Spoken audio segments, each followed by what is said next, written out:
Assalamualaikum warahmatullahi wabarakatuh. Alhamdulillahilladzi an'ama 'alaina bi ni'matil iman wal islam. Asyhadu an la ilaha illallah wa asyhadu anna Muhammadan abduhu wa rasuluh. Allahumma shalli ala Muhammad wa ala ali Muhammad, amma ba'd. Ikhwati fillah kaum muslimin dimanapun Anda berada, puji dan syukur kita aturkan kehadirat Allah Subhanahu wa taala karena sampai saat ini kita semua masih diberikan kenikmatan iman dan Islam. Salawat dan salam semoga selalu terlimpah curahkan pada uswatun hasanah kita, Nabiullah, Nabi Muhammad sallallahu alaihi wasallam. Para keluarga, para sahabat, tabi'in, tabi'at tabi'in, dan orang-orang yang senantiasa istiqomah meniti Islam ini hingga yaumul akhir.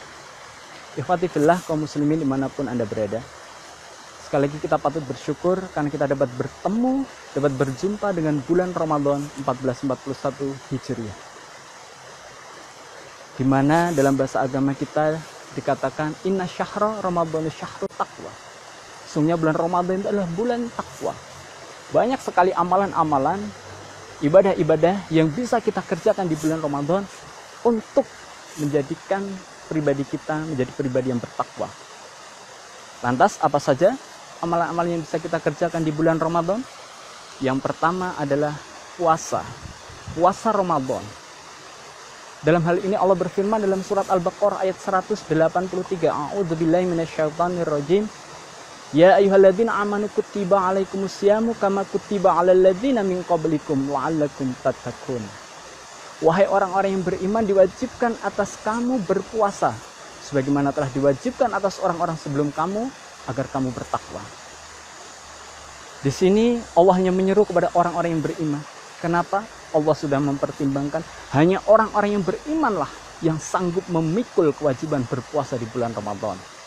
Maka dari itu mari kita sedikit merubah pola hidup kita. Yang barangkali sebelum Ramadan, di siang hari kita makan, kita minum, di bulan Ramadan kita tahan. Di siang hari, di luar bulan Ramadan, barangkali yang bersuami dan beristri, mereka melakukan hubungan suami istri, kita tahan dulu. Karena kita sedang berpuasa. Dan kita juga menahan dari segala sesuatu yang dapat membatalkan puasa mulai terbit fajar hingga terbenam matahari. Kama kutiba alal ladzina min qablikum. Jadi syariat berpuasa itu, kewajiban berpuasa itu ternyata sudah dilakukan, sudah dikerjakan oleh orang-orang sebelum kita. Jadi pada prinsipnya syariat puasa itu sudah ada sebelum Nabi Muhammad sallallahu alaihi wasallam diangkat menjadi nabi dan rasul. Nabi Daud alaihissalam, Nabi Musa alaihissalam, Nabi Isa alaihissalam, dan lain sebagainya. Lantas apa tujuan daripada berpuasa Ramadan itu? La'allakum tattaqun, yaitu agar supaya kita menjadi pribadi yang bertakwa. Di dalam surat Al-Hujurat disebutkan inna akramakum indallahi atqakum, bahwa orang yang paling mulia di sisi Allah adalah orang yang paling bertakwa. Apa balasan orang yang bertakwa? Dalam surat Al-Hijr juga disebutkan innal muttaqina fi jannati wa na'im, bahwa orang yang bertakwa akan masuk ke dalam surga dengan penuh kenikmatan. Subhanallah. Kemudian amalan kedua yang bisa kita kerjakan di bulan Ramadan adalah qiyamul lail, salat malam, atau dalam bahasa agama kita di bulan Ramadan salat tarawih. Dalam hal ini Nabi Muhammad SAW bersabda, man qama ramadhana imanan wa ihtisaban ghufira lahu ma taqaddama min dzambi. Jadi barang siapa yang berdiri pada bulan Ramadan, maksudnya adalah sholat qiyamul lail, sholat tarawih, imanan waktu saban, dengan keimanan dan mengharap pahala, ridho dari Allah, tentunya dengan keikhlasan, ghufirallahu ma taqaddama min dzambi, maka Allah akan menghapus dosa-dosanya yang telah lalu. Ini merupakan manifestasi daripada sifat Allah Al-Ghafar, bahwa Allah itu Maha Pengampun. Bisa kita bayangkan seandainya Allah tidak memiliki sifat pengampun, tentu manusia akan berada dalam kehinaan. Karena manusia penuh dengan dosa. Terlepas dari dosa itu, dosa kecil ataupun dosa besar yang akan Allah ampuni lantaran mengerjakan sholat qiyamul lail, itu adalah hak prerogatif Allah. Tapi pada intinya, mari kita bersama-sama untuk menunaikan qiyamul lail di bulan Ramadan. Kemudian amalan yang selanjutnya yang bisa kita kerjakan di bulan Ramadan, yang ketiga adalah membaca Al-Quran. Dalam salah satu hadis Nabi Muhammad SAW, di sana disebutkan tentang faedah daripada membaca Al-Quran. Iqra'ul Quran, bacalah Al-Quran. fa innahu, sesungguhnya Al-Quran itu ya'ti yaumal qiyamah, akan datang pada hari kiamat, syafi'an, dia akan memberikan syafaat li ashabihi, bagi orang-orang yang membacanya. Subhanallah. Lantas pahala apa yang bisa didapatkan dengan membaca Al-Quran? Nabi juga bersabda dalam salah satu hadisnya, man qara'a harfan min kitabillahi falahu bihi hasanatun wal hasanatu bi athri amsalha, la aqulu alif lam mim harfun walakin alif harfun wa lam harfun wa mim harfun. Jadi barang siapa membaca satu huruf di dalam Al-Quran, maka ia akan mendapatkan satu kebaikan, falahu bihi hasanatun wal hasanatu bi athri amsalha, dan setiap satu kebaikan itu oleh Allah akan dilipatkan menjadi 10 kebaikan. La aqulu alif lam mim harfun.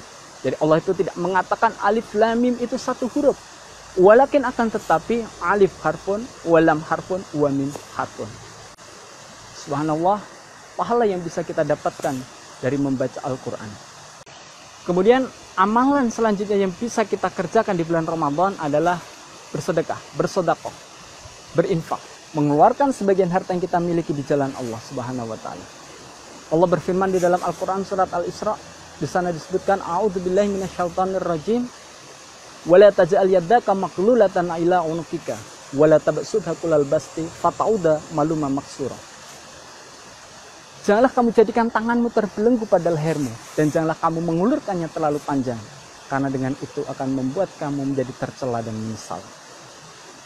Wala taj'al yaddaka maqlulatan ila unukika. Ungkapan seperti ini sudah terbiasa di kalangan orang Arab, yaitu menunjukkan adanya sifat kikir, sifat bakhil, sifat pelit, dan ini adalah larangan agama. Wala tabsudha kullal basti, dan janganlah kamu mengulurkannya terlalu panjang. Jadi ini adalah ungkapan yang sudah terbiasa di kalangan orang Arab. Dalam tafsir Ibnu Katsir disebutkan, janganlah kita itu berlaku boros, berlebih-lebihan dalam mengeluarkan harta, misal digunakan di jalan Allah, tetapi ketika kita mengeluarkan harta itu di luar kemampuan kita, karena dengan itu kita akan menjadi tercela dan menyesal. Kemudian Allah juga pernah berfirman di dalam salah satu surah dalam Al-Quran, di sana disebutkan sebenarnya apa faidah, kebaikan daripada orang yang berinfak di jalan Allah. Di sana diterangkan bahwa perumpamaan orang yang menafkahkan hartanya di jalan Allah seperti menanam satu butir benih yang kemudian akan menumbuhkan 7 butir benih, dan masing-masing butir itu akan menumbuhkan 100 biji. Subhanallah, jika kita menggunakan hitungan matematika, berapa banyak kebaikan yang bisa kita dapatkan ketika kita mau mengeluarkan harta kita di jalan Allah Subhanahu wa ta'ala. Ikhwati fillah, kaum muslimin dimanapun Anda berada, sekali lagi saya mengajak pada diri pribadi saya dan umumnya kepada umat muslim dimanapun Anda berada, untuk memaksimalkan bulan Ramadan ini dengan mengerjakan amalan-amalan terbaiknya. Sebenarnya masih banyak sekali amalan-amalan yang bisa kita kerjakan di bulan Ramadan, namun setidaknya dengan beberapa amalan seperti berpuasa di siang hari, kemudian membaca Al-Quran, kemudian sholat qiyamul lail, dan bersedekah, itu insya Allah jika kita bisa melakukan itu, maka Allah akan memberikan kebaikan kepada kita semuanya. Mohon maaf apabila ada salah kata dan kesalahan dari saya. Mudah-mudahan bermanfaat. Alhamdulillahirabbil alamin. Subhanakallahumma wa bihamdika asyhadu an la ilaha illa anta astaghfiruka wa atubu ilaik. Assalamualaikum warahmatullahi wabarakatuh.